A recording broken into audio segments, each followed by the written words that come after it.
우리의 본문이 나오는 사도행전은 신약에서 마치 허리에 위치해 있다고 해도 과언이 아닙니다.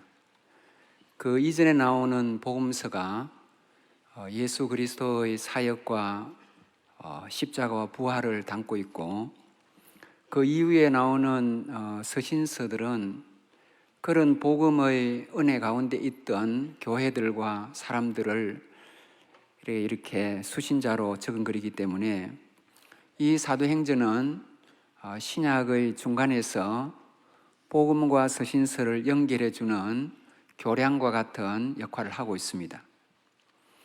우리가 구약 성경을 보면 많은 역사서들이 있어서 어떤 한 권이 빠진다면 그 시대만 누락될 수 있는 데 비해서, 만일에 신약에서 사도행전이 빠진다면 신약 역사 전체가 다 빠질 정도로 이 사도행전은 신약 역사 전체를 고스란히 담고 있는 매우 중요한 책이라고 할 수 있습니다. 그러면 이 사도행전이 구체적으로 어떤 책입니까? 첫째는 많은 사도행전 연구가들이 공통적으로 얘기하는 것은 사도행전은 성령행전이라고 할 수 있다는 것입니다. 실제로 이 책을 보면 12사도 가운데서 베드로와 요한 스토리만 앞부분에 조금 나오고, 나머지 10사도의 사역과 삶이 어떠했는지 전혀 침묵하고 있음을 볼 적에, 사실은 이 책은 12사도의 행적을 담은 책이 아니라 오순절 이후에 강력하게 임재하셔서 그 사도들을 말씀하게 하시고, 그 사도들로 전하게 하시고, 그 사도들로 역사하게 하신 진정한 주체인 성령님이 이 책의 주인공이라 할 수 있습니다. 여러분, 따라서 우리가 신구약 성경 66권을 다 통틀어 보면 구약은 성부 하나님이 주로 역사하신 책이고, 신약 가운데서 복음서는 그 모든 내용이 예수님의 모노드라마와 같은 책이고, 반면에 사도행전과 그 이후의 모든 내용은 성령님의 사역임이라고 볼 수가 있는 것입니다. 두 번째로 사도행전은 선교행전이라 할 수 있습니다.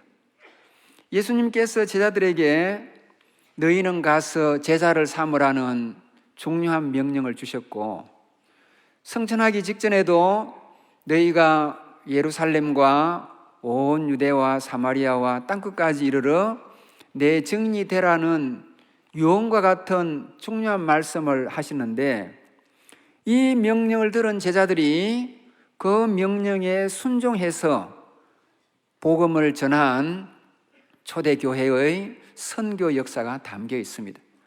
여러분, 따라서 사도행전은 기독교 가장 초기 30년간의 생생한 선교의 역사를 담은 책이라고 볼 수 있습니다. 나아가서 사도행전은 이러한 선교사와 교회사에서 역할을 했던 중요한 인물들을 담고 있는 복음 사역자 행전입니다. 사실 인류는 줄곧 구원이 어디 있으며 영생의 길이 어디 있는지 고민하면서 몸부림을 쳐왔고, 그것으로 미신도 우상도 찾고 철학적인 사유도 했지만은 결국 찾지 못하다가 하나님의 은혜 가운데서 예수 그리스도와 그의 복음을 우리에게 주시면서 이것이 구원의 길이라고 알려주시는데, 이 신비롭고 놀랍고 기쁜 소식을 듣고 정말 이것에 생명 걸고 온 세상을 휘젓고 다니면서 전했던 그런 복음 사역자들의 생생한 기록이 이 사도행전에 담겨 있습니다. 여러분, 따라서 이 시간에 저는 이 말씀을 중심으로, 이 사도행전을 중심으로 사도행전에 이렇게 활약했던 숱한 인물들을 세 부류로 분류하면서 오늘날 우리가 어떠한 유형이 되어야 되고 어떠한 삶을 살아야 되는지를 생각하며 은혜를 나누고자 합니다. 사도행전에 나타난 첫 번째 유형은 욕심쟁이 유형입니다. 이 영예롭지 못한 칭호를 우리가 구약에서는 변화되지 않았을 적의 야곱에게 해당된다고도 볼 수 있고, 신약에서는 사도행전 8장에 나오는 시몬의 예에서 찾을 수가 있습니다. 시몬은 사마리아 사람이었는데 후에 복음이 사마리아로 들어왔을 적에 그 복음을 받아들이고 세례를 받고 사마리아 교회의 버젓한 신자가 되었습니다. 그러면 어떻게 이렇게 사마리아의 복음이 전해지고 그가 신자가 되었을까? 앞서 말씀드린 바처럼 성천하시기 직전에 예수님께서 제자들에게 복음을 전하는 명령을 주시면서 그 지경을 이렇게 말씀했습니다. 먼저는 예루살렘에 복음을 전하고 이어서는 유대와 사마리아로 갔다가 그리고 땅끝까지 가라. 이렇게 예수님께서 복음 전파의 지경을 어떻게 확장시켜 갈 것인지를 말씀하시는데, 예루살렘 교회가 처음에 부흥을 하고 났을 적에 그 사역자들이 흩어져서 복음을 유대와 사마리아로 전해야 했습니다. 그런데 예루살렘 교회가 부흥만 하고 사역자들이 떠나지 않고 있으니까 아마 하나님의 특별한 섭리 가운데 무서운 스데반의 순교 사건이 터집니다. 스데반을 돌로 쳐서 죽였던 이 폭도들이 한번 피맛을 보고 난 이후에 더 잔인해져 가지고 이제는 많은 사람들을 잡아들이는 데에 용기를 내었습니다. 이렇게 거센 박해의 회오리가 불자, 사실 예루살렘에서는 이렇게 많은 성도들이 예루살렘을 떠나 있다고 생각하고 뿔뿔이 다 흩어지고 제자들만 예루살렘을 고수하게 되었습니다. 이렇게 박해를 피해서 예루살렘을 떠났던 당대에 이렇게 그리스도인들이 그들이 가는 곳곳마다 이 기쁘고 놀라운 복음을 전하지 않을 수가 없었습니다. 이런 와중에서 이 사마리아까지 온 그러한 선교사가 있었는데 바로 그분이 예루살렘 교회의 가장 중요한 두 집사 중 한 분으로 가히 스데반과 쌍벽을 이룰 만했던 빌립 집사였습니다. 빌립 집사가 이곳에서 복음을 전할 적에 사실은 사마리아에는 앞서 말씀드린 시몬이라는 사람이 상당한 영향력이 있는 위치에 있었습니다. 시몬의 직업은 마법사로서 마법을 통하고 마술을 통해서 사람들을 홀리고 그리고 그것으로 많은 돈도 벌고 그리고 추종자도 생겼을 뿐 아니라 명성도 얻고 있었습니다. 그런데 빌립이 와가지고 이렇게 기도하고 안수를 하니까 아무리 자기의 마법이 탁월했다 하더라도 자기의 마법과 비교가 안 되는 놀라운 능력의 현상들이 일어났습니다. 병들이 낫고 치유받고 장애인들이 고침받고 귀신이 떠나고 그리고 사람들이 예수 그리스도를 고백하고 자기의 죄를 회개하면서 하나님께 돌아오는 이 장면을 보았습니다. 시몬이 바라볼 적에는 자기의 마법은 한 초단 정도 되었다면 이 빌립이 행하는 이 마법 마술은 7단이나 8단쯤 된 것으로 보았습니다. 그래서 얼른 이거다 싶어서 예수 믿는다고 하고 세례를 받고 그리고 분명 성경에는 나오지 않지 우리가 추정컨대 자청해서 빌립의 조수로 들어가서 그를 열심히 따라다녔습니다. 아마 고수인 빌립에게서 한 수 배우면 자기의 마법이 더 탁월해서 자기는 더 큰 영예와 부여를 얻을 수 있다라고 착각을 한 것입니다. 그러면서 곁에 있으면서 빌립의 저런 능력이 도대체 어디에서 나오는가 그렇게 유심히 관찰해 보니까 자기가 하는 주문이나 무슨 마술과 달리 생전 듣도 보지 못한 성령의 권능에서 나온다는 것이 들렸습니다.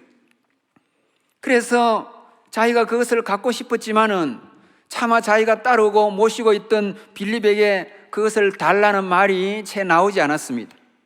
그런 중에 사마리아 지역이 크게 부흥한다는 소문이 예루살렘에 들리니까 마치 선교사 파송기관처럼 그렇게 중요한 역할을 하던 예루살렘 교회가 자 그러면 사마리아 지역을 직접 가서 한번 둘러보자 해서 예루살렘 교회를 이끌어가던 가장 대표자였던 베드로와 요한을 선교사로 보내게 됩니다. 베드로가 요한이 사마리아에 도착해서 복음을 전하고 또 이적을 행하니까 이번에는 빌립이 볼 적에는 자기 선생님은 7단 8단 되었다면 어쩌면 이 두 사람은 9단쯤 될 정도로 대단한 마법의 고수처럼 보였습니다. 그래서 이때다 싶었습니다. 차마 빌립에게는 부탁을 못하는데 왔다가 갈 사람인 더 마법이 고수처럼 보였던 이 베드로와 요한에게 자기가 부탁을 해가지고 저 마법을 좀 사면, 능력을 사면 자기는 그것으로 더 치부하고 더 부유해질 수 있고 더 명예도 얻을 수 있다고 생각한 것입니다. 말하자면 성령의 성자도 모르는 그런 이가 성령 충만으로 나타나는 불의 사자가 되고 싶었던 것, 아니면은 해리포터에 나오는 마법의 고수인 볼드모트가 되고 싶었던 것입니다. 그래서 여러분, 이 베드로와 요한에게 안면몰수하고 당신들이 가지고 있는 그 능력을 내가 돈이 조금 있는데 줄 테니까 내한테 좀 팔아라 라고 제안을 한 것입니다. 여러분, 예루살렘에서 온 요한과 베드로가 볼 때 어떻게 했습니까? 정말 베드로가 의의가 없었습니다. 영안이 밝은 베드로가 사마리아 교회에 와보니까 사마리아 교회를 이렇게 이끌어가는 빌립의 조수라는 자가 사마리아 지역을 설치고 다니는데 정말 희한한 사람이었습니다. 성령의 능력을 감히 돈을 주고 살려고 하는 이런 발상을 어떻게 사마리아 교회에 있는 사람이 할 수 있을까?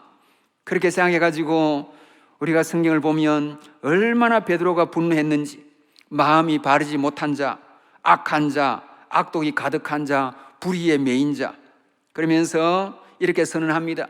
너는 이제 이 복음과 관계할 필요도 없고 내게 돌아갈 목도 없으며 나아가 너는 내 돈과 함께 망해버리라.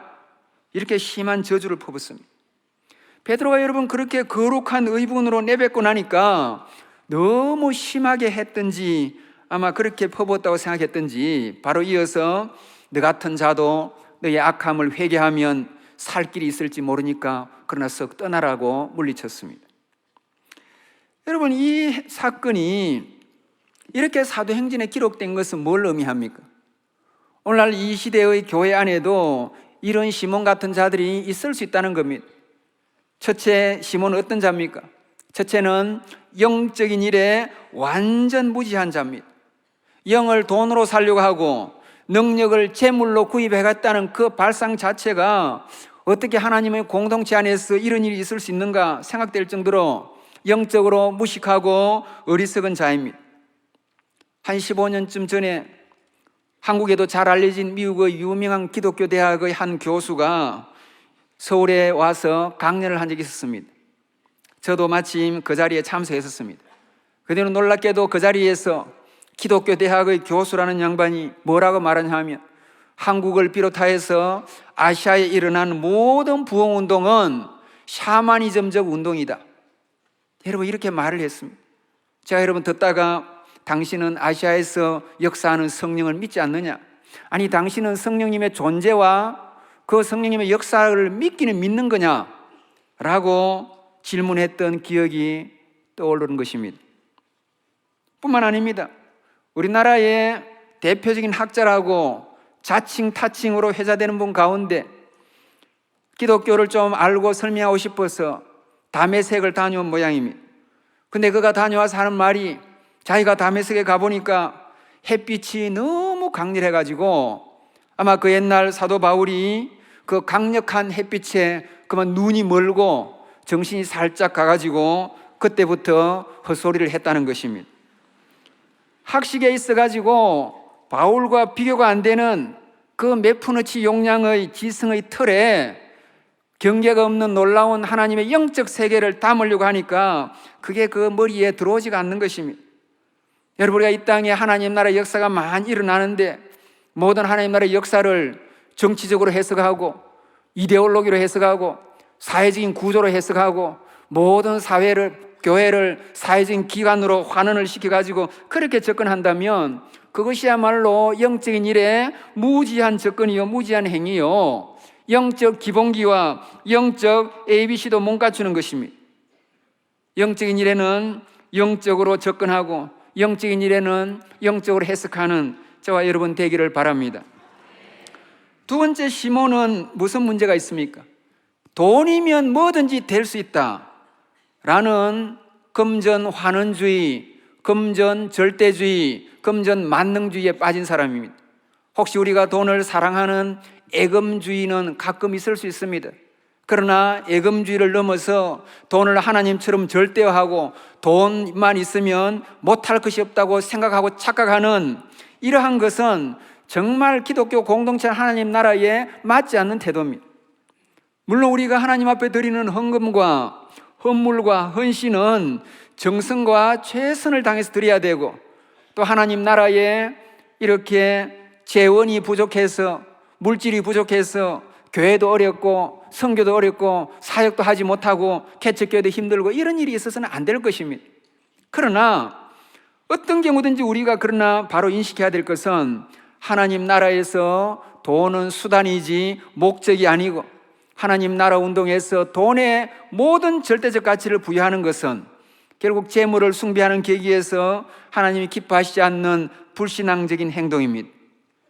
세 번째로, 시몬은 자기 영광주의자입니다. 빌립과 베드로와 요한이 성령 충만을 받은 것은 전적으로 복음 전도를 하기 위함이요, 하나님의 나라를 위한 일입니다. 말하자면 하나님의 영광을 위해서 받은 능력입니다. 근데 이 시몬의 사고를 보십시오. 성령으로 돈으로 성령을 살려고 하는 것은 자기가 더 능력을 베풀고 마법을 부려서 더 큰 치부를 하고 자기의 명예와 영광을 더 드러내기 위한 그런 목적이었습니다. 성 어거스틴은 이렇게 말했습니다. 하나님의 도성에서 하나님의 영광을 추구하는 자는 하나님 나라에 속하고, 자기 영광을 추구하는 자는 하나님 나라에 속한 자가 아니라 지상 나라에 속한다고. 오늘 여러분, 이 땅의 기독교 안에 은근슬쩍 자기 유익, 자기 인기, 자기 명예, 자기 영광을 추구하는 이들이 결코 없어야 할 것입니다. 최근에 예를 들면 오늘날 교회들에 대해서는 비판의 목소리를 바라면서도 하나님을 대적하여 높아진 세상의 죄악과 우상에 대해서는 말하지 못하는 기독 지성인들이 있습니다. 동성애를 비롯한 명백히 반성경적인 이런 사태에 대해서 그것은 성경적으로 잘못이요, 죄라고 선포하고 외쳐야 되는데, 어디 말 잘못했다가 인터넷에서 누구나 댓글을 달고 욕할까 싶어서, 보수 꼴통이라고 세인들로부터 공격을 받을까 싶어서 하나님 눈치 보지 않고 사람 눈치 보고 성경을 따르지 않고 인터넷 댓글이나 따르면서 그렇게 하는 것은 기독 지성인들의 부끄러운 자화상인 것입니다. 여러분, 기독교에 보수 꼴통이 어디 있고 진보가 어디 있습니까?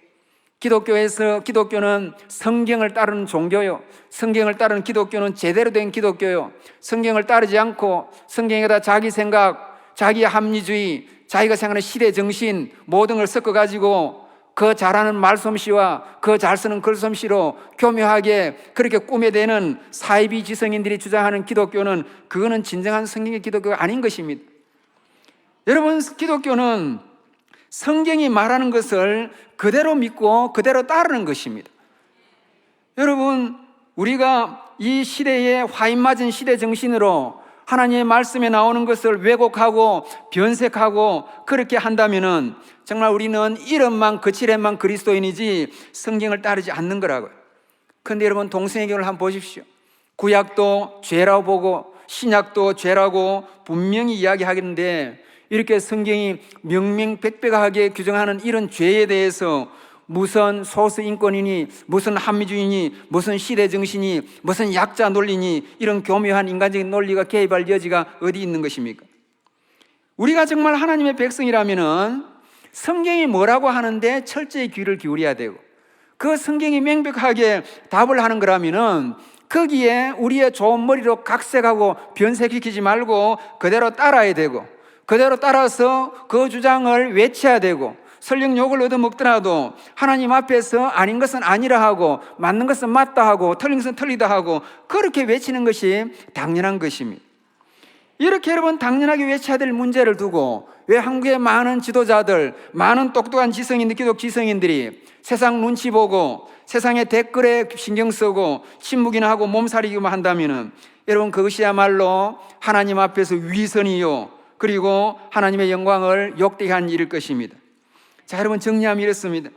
시몬은 교인이요 사역자였지만 그 행동을 보면 성령 충만을 돈으로 살려고 했으니까 그 수단과 방법이 잘못되었습니다. 자기 인기와 영광을 위해서 그렇게 하려고 했으니까 그 의도와 목적이 잘못되었습니다. 나아가 하나님의 일을 영적으로 하지 않고 물질을 가지고 돈으로만 하려고 하니까 그 시각과 관점이 잘못된 것입니다. 이렇게 자기만 하는 욕심쟁이 유형은 하나님 나라 운동을 망칠 수 있는 위험한 자요. 그리고 하나님 나라에 대해서 결과적으로는 회방하고 적대할 수 있는 그러한 사람인 것입니다. 이 자리에 예배를 드리는 우리 모두는 이러한 욕심장이와 같은 이러한 자들이 없기를 주의 이름으로 축복합니다. 사도행전에 나타난 두 번째 유형은 요령쟁이 유형입니다. 이 유형의 주인공으로 사도행전 15장에 마가가 등장합니다. 이때 사도 바울은 2차 전도 여행을 떠나려고 하는데 이 마가를 데리고 갈지 말아야 할지 마가의 동행 문제를 두고 당시 두 지도자인 이 바울과 바나바가 심각한 논쟁을 벌였습니다. 얼마나 논쟁을 벌이고 다투었던지 성경은 진솔하게 둘이서 심히 다투었다라고 적나라하게 폭로하고 있습니다. 그러면 우리는 이렇게 생각할 수 있습니다. 어떻게 바나바가 누구길래 감히 바울과 그렇게 맞짱을 떨듯이 그렇게 대립할 수 있을까? 그것은 우리의 잘못된 오해입니다. 사실은 바울이라는 사람을 이 기독교 무대에 등장시킨 사람이 바나바입니다. 바울이 다메섹 도상에서 예수님을 만나고 갑자기 변화되어서 자기 나름대로 열심히 아라비아 갔다가 복음을 전했습니다.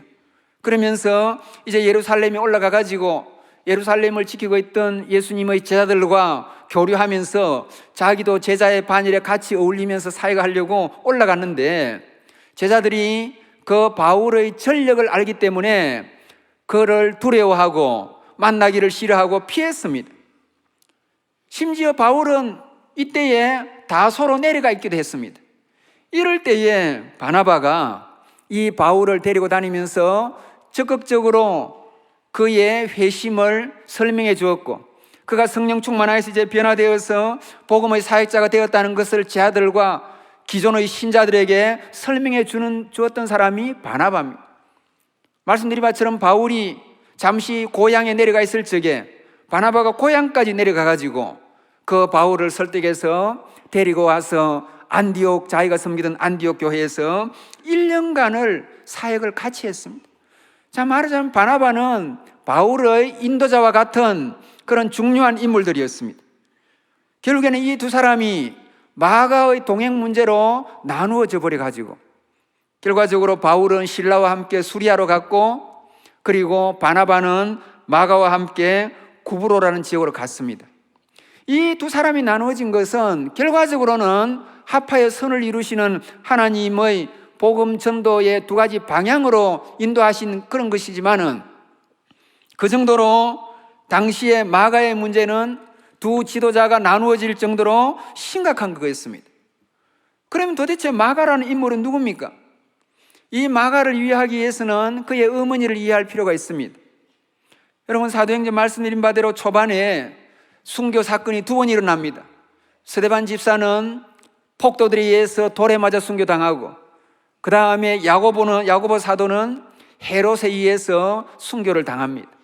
이 두 번의 큰 순교를 당하는 이후에 기독교를 박해했던 박해자들은 이들을 죽이는 것이 중요한 것이 아니라 이 기독교 집단의 우두머리를 체포하고 죽여야 된다 해서 베드로를 결국 체포합니다.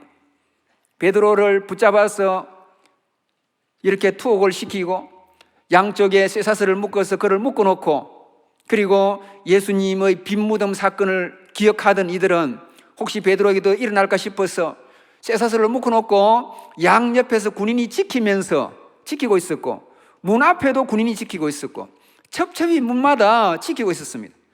날만 밝으면 서대방과 야고보처럼 처형을 시키려고 계획하고 있었습니다. 그것이 그들의 음모였습니다. 그런데 하나님의 역사는 인간의 음모대로 되지 않습니다. 하나님의 역사는, 하나님은 베드로를 끝장내는 것이 아니라 베드로를 살려가지고 지금부터 출발시키려는 것입니다. 여러분, 따라서 그 밤에 하나님이 긴급 개입을 하셔가지고 천사를 바로 내려보내서 잠들어 있던 베드로를 깨우고 모든 사슬을 풀고 그 사람들을 물리치고 결국에는 베드로를 탈옥시켰습니다. 한참 베드로를 안전지대로 왔다 싶으면 탈옥시켜 놓고 안전지대로 10분 한 이후에 그때에 이제 천사가 떠났는데, 그제서야 베드로가 완전히 정신이 들었습니다. 그래서 보니까 자기는 탈옥수로 나온 것입니다. 그럼 이제 베드로가 어디로 가야 되겠습니까? 분명 군병들이 추격할 것이고 자기는 피신해야 될 어떤 안전 가옥을 찾아야 됩니다. 그래서 서슴없이 달려간 곳이 마가의 어머니 집입니다. 여러분, 이걸 보면 이 마가의 어머니 집이 정말 초대 교회의 그리스도인들을 피신시켜준 그런 아주 중요한 안전 가옥이었고, 결국 여기에서 굉장한 역사들이 많이 일어난 걸 알 수 있습니다. 실제로 오순절날 120명의 성도들이 기도하며 성령 충만 받은 곳이 바로 이 마가의 어머니 집이었고, 더 나아가서 예수님이 유월절 만찬한 곳도 이곳일 수 있다라고 대부분의 신학자들은 동의하고 있습니다. 그러면 무슨 말입니까? 120명이나 먹고 자야 되고 거기에 머물러야 되니까 얼마나 집이 크며, 그러면서도 매우 안전하다는 걸 볼 적에 이 마가의 어머니, 마가의 집은 상당한 귀족적인 그런 대단한 집안이면서도 그러면서도 안전했다는 것을 볼 수 있습니다. 이런 집안의 부모님 설하에 태어난 아들이 마가입니다. 부잣집 아들입니다.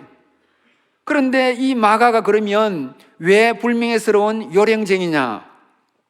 사실 1차 전도 여행 때 삼촌인 바나바와 바울을 따라 나섰습니다. 그런데 1차 전도 여행이 채 끝나기도 전에, 중간도 되기 전에 밤빌리아에 도착했을 적에 그만 마가가 힘들다고 집으로 돌아가 버렸습니다. 그러니까 사도 바울이 볼 적에는, 아니 그 자리에 자기가 안 따라왔으면 다른 사람이 따라오면 되는 거, 전도 여행이 따라오면 되는데 괜히 따라온다 해가지고 왔는데 중간도 아직 오지도 못하고 아직 박해가 되지도 않은, 시작도 안 된 그냥 개우 지중해만 건넜는데 그만 돌아가 버리노니까 이 바울이 마음이 너무 상했고, 저 친구는 하나님 나라에 대한 관심도 없고 복음 사역에 뜻도 없는 저런 친구다. 그러니까 저런 배신자를 내가 어떻게 저 친구를 2차 전도여행에 데려가느냐. 그래서 기어이 데려가지 않은 것입니다. 사실 여러분, 이 장면만 아닙니다. 우리가 복음서를 잘 읽어보면 마가복음에 나타난 특이한 장면이 하나 나오는데, 예수님이 당해서 끌려갈 적에 어떤 청년이 옷은 하나도 안 입고 이불만 둘러쓰고 예수님을 조용히 뒤따른 사람이 있었습니다. 근데 군병들이 보니까 어떤 청년이 이렇게 조용히 이불을 뒤집어 쓰고 따라오는데 너무 이상해서 체포를 하니까 이 청년이 놀래가지고 혼이불을 집어 던지고 벗은 몸으로 그만 주랭랑을 치고 말았습니다. 왜 이 사건이 마가복음에만 기록되었겠습니까?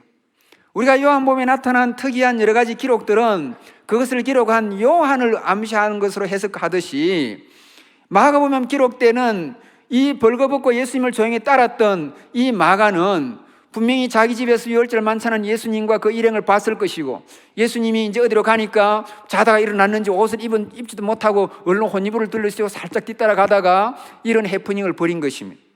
여러분, 이 전체 장면을 보면 어떻습니까? 이 마가는 대가 찬 청년이 아니라 정말 부잣집 아들로 어려운 일을 못 견디고 힘든 일은 못 참고 그리고 요령을 피우는 그런 자입니다. 그러면서 두뇌 회전이 빠르고 자기가 손해가 되면 은근슬쩍 빠지는 이런 친구입니다. 오늘날 교회 안에도 이런 유행이 있습니다. 교회가 평안할 적에, 명망이 있을 적에는 교회에 직분 얻은 걸 자랑으로 그리고 프라이드로 그래 하다가 교회가 어려워지면 책임도 없이 그러한 영광도 던져버리고 그러한 말도 하지 않고 그냥 어떻게 하는지 가리려고 하고, 그리고 심지어 때로는 교회가 어려울 적에 책임도 안 하고 어느새 보면 어디로 사라져버리는 이런 사람들이 있다고. 좋을 때는 명함을 내밀고 어렵고 힘들 때는 언제 달아나는지 달아나 버려가지고 결국에는 일관성 없이 배반의 길을, 배신의 길을 걷는 이런 경우가 있습니다. 여러분, 사람이 이렇게 살면 어떻게 되겠습니까? 인간관계에서도 어려울 때는 내몰라라 하고 좋을 때는 친구로 나타나려 하고, 여러분 이러면은 사람이 일관성이 없는 사람이고 신의가 없는 사람이고 변덕쟁입니다.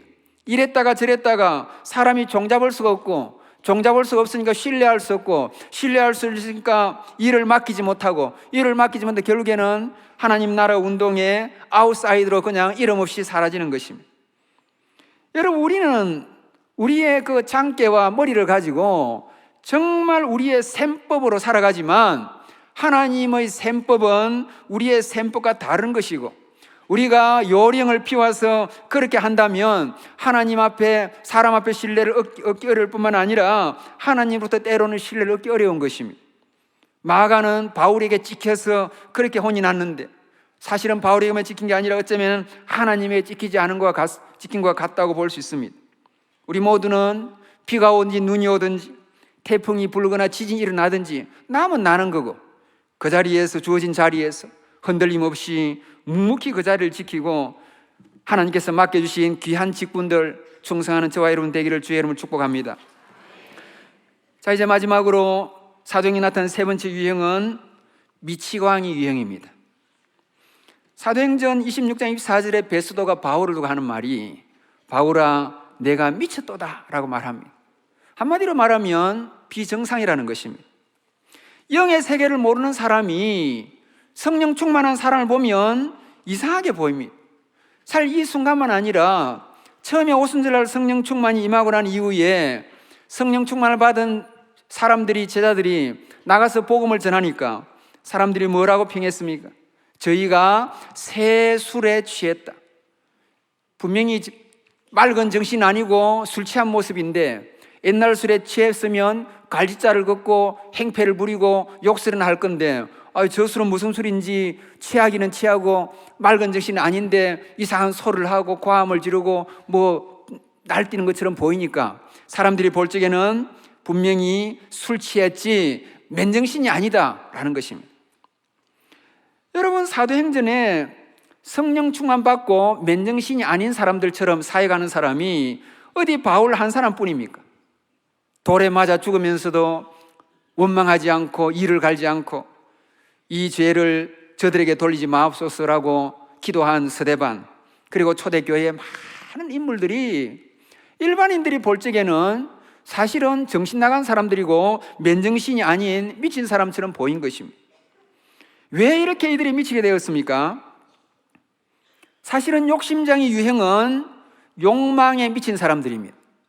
사실 그 삶을 견인하는 것은 욕망입니다. 요령쟁이 사람들은 그 삶을 견인한 것은 그 얇은 이성, 그 얇은 삶의 꾀입니다. 그 삶의 재주가 그 사람을 움직이는 중심축이라고요. 근데 베드로는 바울은 성령님이 그 의식과 삶을 견인해 가는 것입니다. 사실 이 세 가지 유형은 이미 예수님의 제자들에게도 나타납니다. 가룟 유다는 욕심쟁이 유형, 도마는 요령쟁이 유형, 이성 유형, 그리고 나머지 제자들은 생명 걸고 복음 전한 그런 성령의 사람들입니다. 욕망 유형은 어떤 사람입니까? 욕망으로 삶을 살아가는 사람은 자기 배만 아는 사람입니다. 다른 사람을 때로는 관심을 가져도 오로지 이용할 가치만 있을 적에 다른 사람을 그냥 관계를 하는 거지, 이용할 가치가 없으면 한순간에 외면합니다. 사람들이 우리를 볼 적에는 가까이 하려고 하고 친하려 하고 좋은 말 하지만은 손가락질 받고 어려움 당하고 힘들고 외로울 때에는 내몰라라 해가지고 뒤로 욕하는, 어쩌면 야비한 이런 유형입니다. 이 욕망 유형은 자기 배만 알고 사람을 이용만 하는 사람이에요. 다른 사람은 안중에 없습니다. 그럼 이성 유형은 어떤 사람입니까? 욕망 유행과 달리 자기 배만 아는 사람은 아니고 공동체에도 관심이 있고 사회나 국가에도 관심이 있습니다. 다른 사람에 대해서 관심이 있습니다. 근데 문제는 어디 있느냐? 그 이성이 타락한 이후에는 특징이 예리한 송곳 같고 목 같고 칼 같아 가지고 그 날카로운 이성으로 사람을 찌르고 사람을 공격하고 사람을 욕을 하고 사람을 비판합니다. 이성 유행도 두 종류입니다. 드러나기 싫어서 안으로 내는 사람은 팔짱 끼고 속으로 욕을 하고 있고 냉소적인 시선을 보내고 있고, 그렇지 않는 설치는 사람들은 그 칼이 그 글이 무의가 되고 말이 무의가 돼가지고 온갖 간섭을 다 하면서 온 인터넷에 온 글에 온갖 공격을 그렇게 퍼붓는 것입니다. 그 이성적인 사람들입니다. 여러분, 이성적인 사람들은 타락한 이후에 이렇게 날카로운 지성을 가지고 자기의 사고를 공격하고 자기의 잘못된 삶을 비판해야 되는데 남에 대해서, 공동체에 대해서 온갖 자기 아닌 다른 것에 칼춤을 추는 것입니다. 여러분, 성령에 취한 사람은 그렇지 않습니다. 성령에 취한 사람은 자기 배만 위한 사람 아닙니다. 자기 배를 위해서 바울이 그래 설칩니까? 자기 배를 위해서 베드로가 목숨 거는 겁니까? 아닙니다. 성령에 취한 사람은 이성에 빠진 사람과 달리 다른 사람을 죽이려고 그렇게 설치지 않습니다. 하나님 나라 운동이라는 것은 부활의 운동이기 때문에 하나님 나라 운동은 잃어버린 사람을 구원하는 운동이요, 죽음에 빠진 사람을 생명으로 인도하는 운동이요, 절망에 빠진 사람을 소망으로 인도하는 운동이요, 어려운 사람을 살리는 운동이요, 생명 운동인데, 이거는 하나님 나라 운동은 살리는 운동이라고요. 성령에 취하지 않고 자기 배만 취하는 욕심쟁이는 지만 알고 성령을 알지 못하고 이성만 지니고 있고 이름만 그리스도를 지닌 사람은 남 죽이는 데 앞장서지만은 하나님 나라 운동은 죽이는 운동이 아니라 모든 운동이 살리는 운동이요, 얻는 운동이요, 그리고 생명의 운동이요, 부활의 운동이요, 영생의 운동인 것입니다. 성령 충만한 사람은 자기 살려고 남 죽이지 않습니다. 성령 충만한 사람은 그 날카로운 이성을 가지고 남을 죽이려고 당시에 바울처럼 설치지 않았습니다. 성령 충만한 사람은 자기가 죽더라도, 자기가 돌에 맞아 죽더라도 다른 사람을 살려 하고 살리는 운동한 사람이라고. 왜 욕망 중심의 감남 원료들이, 왜 이성 중심의 알똑똑이들이 볼 적에는 어떻게 갈리 어부들이 저렇게 미쳐가지고 설치는지, 어떻게 바울이 저렇게 설치는지 이해가 안 되는 것입니다. 그러면 왜 갈리 어부들이, 왜 똑똑한 사도 바울이 이렇게 어쩌면 미쳐서 날뛰는 것처럼 보이는 겁니까? 그것은 그 안에 하나님의 영이 들어가서 그래요. 하나님의 영이 들어가서 충만하면 사람이 놀랍게 역사하는 겁니다. 귀신이 들어가도 돼지들도 펄펄 뛰고 나는데 하나님의 영이 들어가는데, 하나님의 영이 들어가는데 어떻게 욕망이 발휘가 되고, 하나님의 들어가는데 어떻게 사람을 찌르는 이성이 발휘가 되고, 하나님의 영이 들어가는데 어떻게 여러분 정상적인 것처럼 보이겠습니까? 정말 사람을 살리는 데에, 사람을 구원하는 데요, 생명 운동에 자기의 생명을 바치는 것입니다. 여러분, 하나님 나라는 이런 사람들이 주역입니다. 2000년 전에도 이렇게 성령 충만해서 미친 것처럼 보이던 이런 광인들이 하나님 나라를 이끈 것입니다. 이런 뿐만 아닙니다. 2000년 전에 그 바울 한 사람으로 인해서 팍스 로마나의 제국이 무너졌듯이, 아니 톨스토이가 온 세상을 불태우는 데에는 12개비의 성냥개비가 필요 없고 하나의 성냥개비가 있으면 된다고 말한 것처럼, 여러분 이 시대도 바울 같은 사람 한 사람, 베드로 같은 사람 한 사람 있다면은 우리가 일당 백, 일당 천, 일당 만만 하는 것이 아니라 나라와 세상을 감당하니까 일당 국, 일당 천하를 할 수가 있는 것입니다. 근데 여러분, 유감스럽게도 오늘날 이 시대는 이런 바울 같은 열정적인 헌신자들, 피 끓는 이런 열정적인 그리스도인들을 찾기가 어렵습니다. 그저 모든 사람들이 제 사는데 급급합니다. 그리고 우리가 사는 이 시대는 볼거리, 놀거리, 누릴거리, 즐길거리, 엔조이할 것들이 너무 많아가지고 그 거리들을 쫓다가 한 주간 다 보내고, 그거 즐기면서 그냥 소소한 행복이라고 거기에 만취해가지고 그냥 모든 한 해 보내고 뒤에 보내고 다 보내고, 그러면서 그냥 우리가 하나님 앞에서 자기 그냥 몸보시만 하고 욕 안 얻어먹고 자기 그냥 떵떵거리고 잘 사는 데만 그냥 급급한 이런 이기적인 그리스도인, 이런 게으른 그리스도인, 이런 감각이 없는 그리스도인들만 많은지 모릅니다. 여러분 한번 생각해 보십시오. 예, 오늘날 이 시대에 IS나 알카에다 같은 이슬람의 극단 세력이 왜 이 시대에도 득세합니까? 이렇게 민주화된 시대에, 이렇게 계몽된 시대에, 이렇게 과학이 발달한 시대에, 이렇게 동생 같은 것을 소수 인권이라고 떠드는 이러한 시대에 어떻게 사람 목을 예사로 자르고 예사로 여러분 그렇게 테러를 하고 공격을 하는, 어떻게 알카에다, 어떻게 IS가 이 시대에 득세하는 겁니까? 그게 논리가 통합니까? 한 가지 이유밖에 없습니다. 그것은 이런 시대에 그들이 득세하는 것은 알라를 위해서는 내 초계 같은 목숨을 일순간도 던질 수 있다는 피 끓는 청년들, 이슬람의 막가파 청년들이 수십만이 줄을 서고 대기하고 있기 때문입니다. 여러분, 그들은 명령만 떨어지면 자기의 삶, 이건 아무것도 아닙니다. 자기 목숨을 초계처럼 던질 수 있는 이런 피 끓는 청년들이 계속 태어나고 계속 성장하고 계속 눈에 혈안이 되어 있습니다. 근데 오늘 이 땅에 이러한 엉터리 사상을 가지고도 저렇게 정신을 차리고 미쳐있는 사람들인데 비해서, 예수 그리스도의 피 묻은 복음을 위해서, 하나님 나라를 위해서 왜 이렇게 피 끓는 청년들이 없고, 왜 이렇게 하나님 나라에 대해서 내 삶을 좀 불태우겠다 하는 헌신자들이 왜 대학생 세대에서, 왜 젊은 세대에서, 왜 우리 가운데서 나오지 않습니까? 우리 모두 오늘날 너무 잘 먹고 잘 입고 잘 배워서 모두 다 젠틀하고, 모두 다 점잖고, 모두 다 교양 있고, 모두 다 품격 있는 신사숙녀 여러분들입니다. 여러분, 베드로는 신사는 아니었을 수 있습니다. 야고보, 요한도 신사는 아니었을 수 있습니다. 그러나 여러분, 이들은 신사가 뭐가 중요합니까?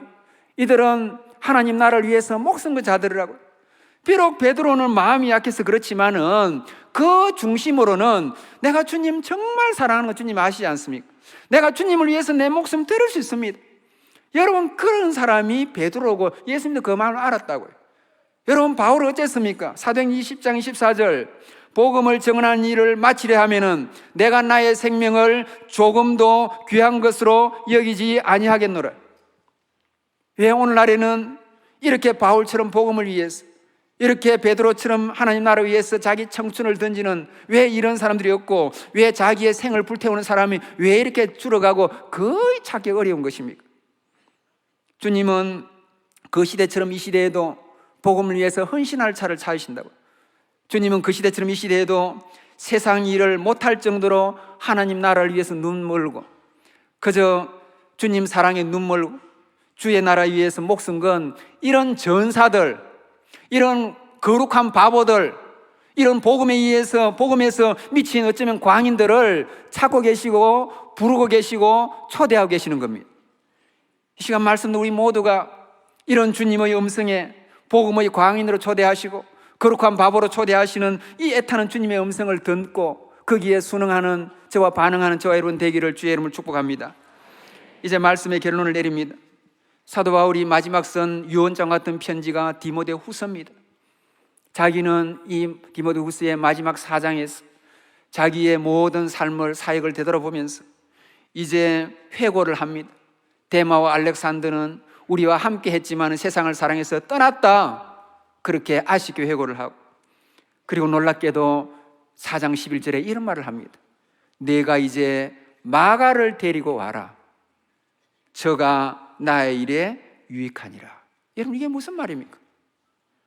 여러분, 얼마 전에 그렇게 바나바와 싸우면서 마가를 내팽개치던 사도 바울이 세월이 지나서 이제 마지막 죽기 전에, 순교당하기 전에 보고 싶은 사람이 한 사람 있는데, 마가를 보고 싶고, 보고 싶을 뿐 아니라 저가 내가 하던 일, 내가 이제 주님 앞에 가고 나면 내 일을 계속해야 되는데 그가 이 일을 계속할 수 있으니까 그를 데려와라는 것입니다. 여러분, 무슨 일이 벌어졌습니까? 처음에 동행을 거부할 때가 주 50년이라면 이 마지막 장면에 순교할 때 쓴 이 편지는 주 66년경으로 추정이 됩니다. 16년의 긴 세월 동안 이 요령쟁이 마가가 놀랍게 복음의 헌신자로 바뀌어진 것입니다. 그래서 사실 사도 바울과 베드로가 떠나고 난 이후에 바톤을 봐서 이어간 사람이 분명히 마가, 디모데, 디도 이런 분들이었다고. 특별히 마가는 어떻게 놀랍게 바뀌느냐, 이 모든 후배 세대들 가운데서 선배 세대들과 다 연결되어 있습니다. 바나바의 생질이면서 바나바의 복음 전도에 늘 조수처럼 동행했고, 그리고 바울은 방금 말씀드린 것처럼 마지막 죽는 순간에 보고 싶을 정도로 바울이 그렇게 그리워할 정도로 귀하게 여겼고, 그리고 베드로는 마가를 두고 내 아들이라고 표현합니다.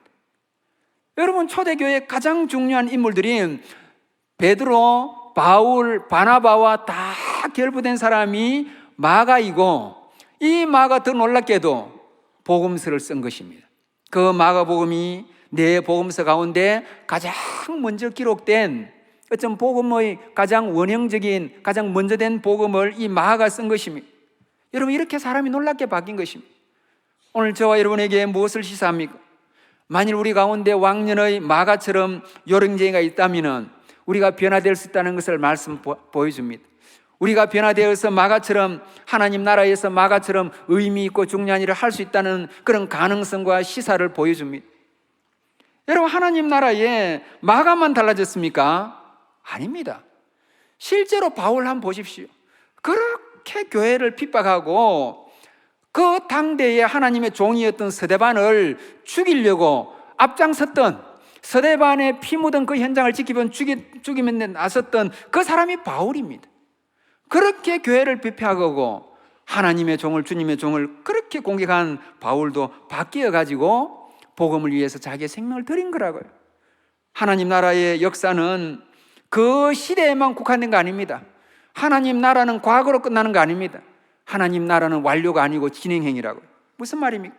하나님 이 시대도 변화된 마가처럼, 변화된 바울처럼 주의 나라를 위해서 헌신된, 주의 나라를 위해서 자기의 생명을 던지는 이런 사람들을 찾는 겁니다. 우리를 위해 부르는 것입니다. 저와 여러분은 좋은 세상을 만났습니다. 유복하게 살다가 갈 수가 있습니다. 유복하게 살다 가기 위해서 건강도 가꾸고 젊게 보이려고 하고 돈도 모으려고 하고, 그리고 번듯하게 살려고 번듯한 집도 가지고 차도 가지고 온갖 노래를 경주하는데, 인생을 한번 살다가 가는데 자기 잘 살고 자기 잘 있고 그러다가 가는 게 무슨 의미가 있습니까? 아니, 그렇게 산다면 일반 사람들하고 사는 거 무슨 차이가 있습니까? 내 돈 버는 데만 신경 쓰고, 내 아이들 그냥 양육하는 데만 신경 쓰고, 내 그냥 우리가 잘 믿고 잘 먹고 잘 입고 잘 사는 데만 신경 쓰고, 그렇게 떵떵거리고 사는, 그리고 세상에 좋은 지위 가지고 그렇게 산다면 안 믿는 사람 우리하고 무슨 차이가 있습니까? 그 삶에 무슨 특징이 있습니까? 여러분, 모든 하나님의 백성들은 하나님에게 소명을 받은 자들입니다. 세상을 떠나기 전에 그 소명을 발견해야 됩니다. 내가 하나님 나라에 가져갈 수 있는 것도 소명으로 맺은 열매만 가져가는 거지, 내가 욕망으로 맺은 금자탑을 어떻게 하나님 나라에 가져갈 수 있는, 그것은 쓰레기에 불과한 거지. 그래서 인생에 한번 태어났다면 사람이 한번 역사의 획을 긋고 살아가야 돼요. 한번 왔다 가는 건데 그냥 왔다가 시국이 사라지는 겁니까? 역사에 한번 획을 긋고 가야 돼요. 획을 못 그으면 그냥 가는 선이라도 하나 끊고 가야 돼. 가는 선이라도 못 끊으면 점이라도 하나 딱 찍고 가야 된다고요. 그러면 위기의 순간에, 하나님 나라의 결정적인 순간에 내가 찍은 그 점이 활용 점정이 될 줄 누가 알겠습니까? 그렇게 살아가는 저와 여러분 되기를 주의 이름으로 축복합니다. 여러분, 세상 영화를 많이 누린 다윗, 죄도 많이 지었지만 온갖 영화를 본 다윗이 이렇게 말합니다. 내가 누려보니까 인생이라는 게 풀 같고 그 영화가 들에 꽃 같다. 뭐 그렇게 안 살아봤지만은 베드로도 인생 경험 많이 했는데 이렇게 말합니다. 모든 육체는 풀과 같고 모든 영광은 풀의 꽃과 같으니 풀은 마르고 꽃은 떨어지는 거다. 저와 여러분은 세상이라는 들녘에 피어있는 들꽃이고 풀꽃입니다. 우리는 거기에서 좀 내 꽃이 예쁘다고 이렇게 좀 자랑하고, 내 꽃이 좀 크다고 목을 빼가지고 좀 자랑하고, 그 꽃 좀 예쁘게 가꾸려고 예쁘게 이렇게 반짝거리 보려고 해봤자 결국에는 그 꽃도 떨어지는 거고, 뭐 커봤자 그것도 뿌질라지는 거고 사라지는 겁니다. 그 뭐 오래 가겠습니까? 오래 안 간다고요. 그게요. 그게 무슨 영원한 겁니까? 그러니까 그렇게 폼 잡을 필요도 없고, 뭐 잘났다고 예쁘다고 그리고 목 크다고 너무 그래 자랑할 필요도 없고, 다 그냥 사가라지고 가는 거라고요. 여러분, 이 지혜자들이 하나님 말씀으로 이야기하는 거 아닙니까? 풀은 떨어지고 꽃은 시드는 거라고요. 어떻게 살아야 되겠습니까? 비록 우리가 덜풀 같은 인생, 풀 같은 인생이지만 그렇게 사라진 인생이 아니라 정말 이 세상이라는 이 광야에서 우리에게 불이 한 붙으면 세상을 태울 수도 있고 하나님 나라에 놀라운 영광을 돌려드릴 수가 있는 것입니다. 비록 풀꽃 같은 인생이고 드러풀 같은 인생이지만은 그 베드로처럼, 그 바울처럼, 그 변화된 마가처럼 정말 남은 생에는 불꽃처럼 타오르면서 살고자 하는 각오를 지니고 정말 하나님이 나에게 어떤 길을 인도하시니 기도하면서 찾으면서 금년 한 해로 그렇게 살아가고 우리의 남은 평생 불꽃처럼 살아가는 저와 여러분 되기를 주의 이름으로 축복합니다. 하나님 아버지 영광을 받아 주옵소서. 연약한 저희들을 오늘도 세상으로 나아가지 않고 하나님 전에 나와서 말씀 듣고 우리의 삶을 되돌아보고 깨달음 얻게 하심을 감사합니다. 따지고 보면 풀꽃 같은 인생인데 이 풀꽃의 영예를 위해서 그냥 하루 이틀 보내고 한 해 두 해 보내고 어느새 알게 모르게 하나님 앞에 서는 날이 한 걸음 한 걸음 다가온 줄 알고 있습니다. 저희에게 지혜를 주셔서 사라질 것을 위해서 생명 걸지 않게 해주시고 영원한 것을 위해서 생명 걸고 하나님 이 땅에 우리를 왜 보내시는지 생각하고 그 소명을 찾고 그 소명대로 삶으로써 언젠가 영광 중에 주님을 만날 적에 풍성한 열매를 맺어드리고 감사함으로 드릴 수 있는 복된 생애가 되도록 은혜 베풀어 주시고 인도하여 주옵소서. 우리의 생명 되시고 인도자 되신 예수 그리스도의 이름으로 간절히 기도하옵나이다. 아멘.